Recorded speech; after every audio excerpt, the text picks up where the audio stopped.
প্রচন্ড দাবদাহে নাজেহাল সকলে, ক্রমশ তাপমাত্রা যেন বেড়েই চলেছে। এক কথায় গরমের দাপটে প্রাণ ওষ্ঠাগত। এই পরিস্থিতি পড়ুয়াদের কথা মাথায় রেখে রাজ্য সরকার ও স্কুলগুলোয় ছুটি দিয়ে দিয়েছে। গরমে বিদ্যালয় বন্ধ থাকলে বিদ্যালয়ের গাছে আশ্রয় নেওয়া পাখিরা জল পাবে কোথা থেকে, সেই চিন্তায় পড়ে পড়ুয়ারা। শেষমেশ পাখিদের জল খাওয়ানোর দায়িত্ব নিজেরাই ভাগ করে নেয় পড়ুয়ারা।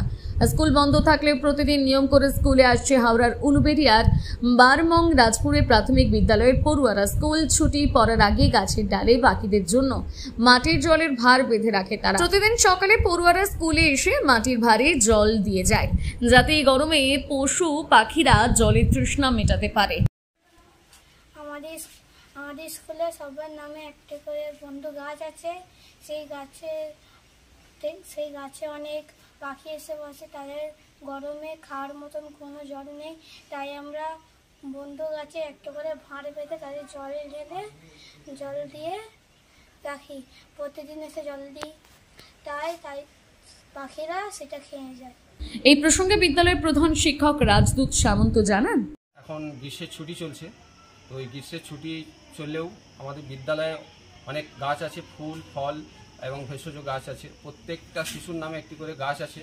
তারা তাদের বন্ধু গাছের পরিচর্যা করার জন্য প্রতিদিনই নিয়ম করে আসে এবং ওরা এসে দেখছে যে এই প্রচণ্ড গরমে তাদের বন্ধু গাছে বিভিন্ন পাখি আশ্রয় নিচ্ছে।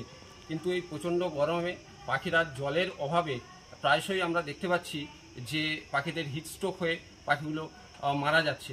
তো এই কথাটা শিশু মনে প্রচণ্ড নাড়া দিয়েছে ওদের, তাই তাদের শিশু মন থেকে তাদের এই কমল হৃদয়কে জাগ্রত হয়েছে যে আমাদের এই পশুপ্রেম বা পশু পাখি এর প্রতি ভালোবাসা থেকে তারা তাদের বন্ধু গাছে একটা করে ভাঁড় ঝুলিয়ে দিয়ে সেই ভাঁড়ে প্রতিদিন নিয়ম করে এসে জল দিয়ে যাচ্ছে।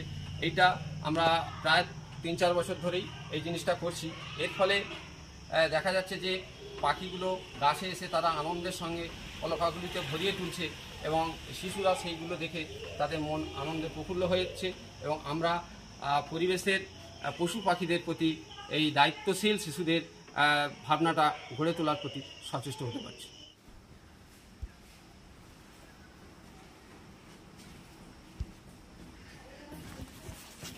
ঠিক আছে।